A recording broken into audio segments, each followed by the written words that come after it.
Menu হিসাবে আমরা জানে গেলাম। এবার দেখুন আমাদের সহযোদ্ধারা তৈরি হয়ে যাচ্ছেন। ওনার ঠান্ডা তো নেই, দেখে বোঝা যাচ্ছে ঠান্ডায় কুপোকাত হয়ে গেছি। তো আমি একটু ব্রিফ করে দিই। আজকে আমাদের ব্রেকফাস্টের মেনু হচ্ছে পুরি, সবজি এবং চা।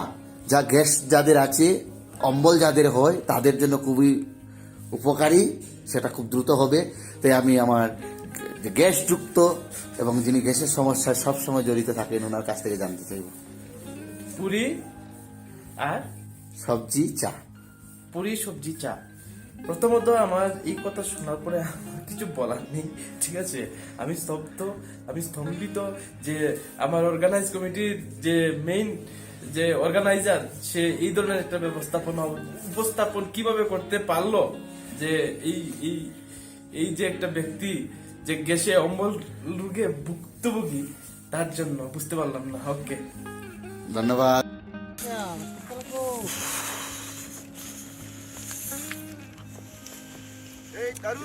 Last spot.